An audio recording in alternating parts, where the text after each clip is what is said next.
और कई मोह के बंधन ऐसे होते हैं जो हम चाहते भी हैं कि हमसे छूटें, लेकिन वो छूटते ही नहीं हैं।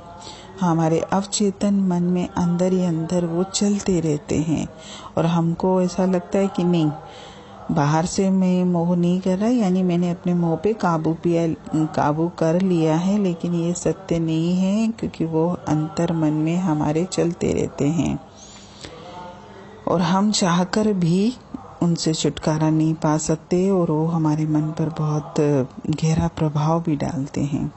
अगर हम इसी तरीके से संसार की शक्लों और पदार्थों से मोह करते रहेंगे तो हमें तो बार बार इस रचना में वापस आना पड़ेगा। अगर मोह के बंधन केवल ऊपरी हों, आए और चले जाएं और हमारे मन पर उसका गहरा प्रभाव ना हो, वो तो फिर भी ठीक है। लेकिन अगर हमारे ऊपर मोह का बहुत गहरा प्रभाव है तो वो तो फिर हमारा जीवन तो सही दिशा में न तो जाएगा, ना ही हमारा अंत समय सुखद होगा।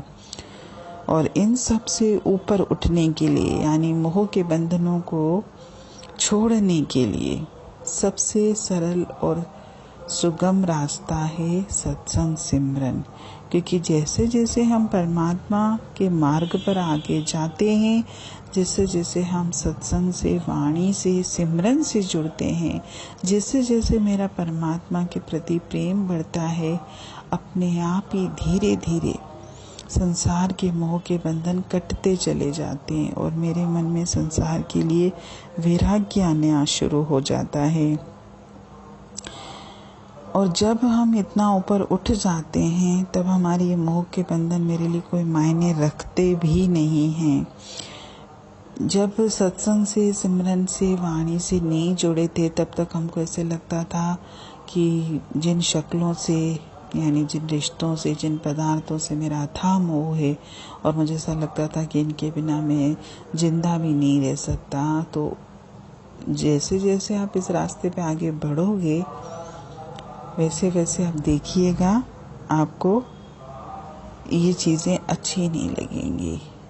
हमें ऐसा लगेगा कि मैं किससे मोह कर रहा हूँ, नाशवान चीज़ों से।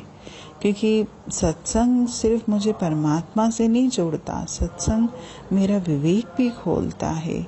अगर मेरा विवेक खुला होगा तो जब मैं नाशवान चीज़ों को पसंद नहीं करूँगा, नाशवान चीज़ों से मोह नहीं करूँगा और मेरा उनसे कोई भी लगाव नहीं रहेगा। है तो भी वाह वाह, नहीं है तो भी वाह वाह। क्योंकि कई बार हमें जीवन में ये दिखाई देता है कि मोह के कारण न जाने इंसान से कितने गलत कर्म होते हैं और मोह ने तो आपको करा लिया गलत कर्म, लेकिन भोगेगा कौन? मोह थोड़ी न भोगेगा, भोगेंगे तो हम ही।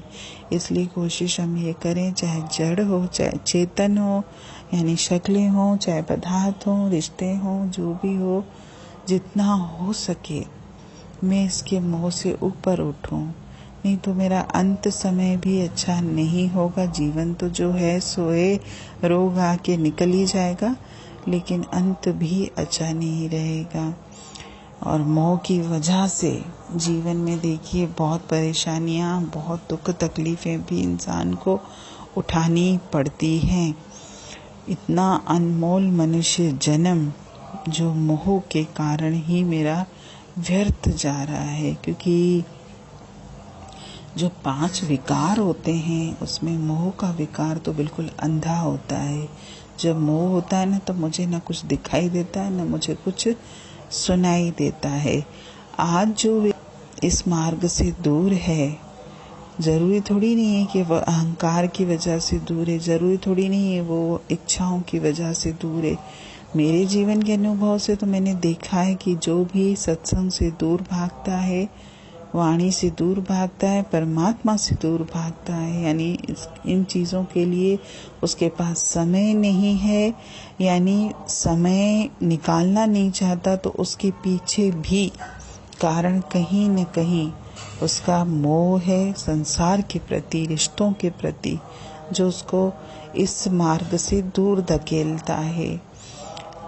मोह मुझे कुछ नहीं देगा, बल्कि मुझे संसार की गर्त में और घसीटेगा। कोशिश हम ये करें अपने जीवन में कि परमात्मा से जुड़ें, परमात्मा से प्रेम करें, सत्संग सिमरन में बैठें, ताकि धीरे धीरे अपने आप मेरे मन से इस संसार के प्रति मोह दूर हो।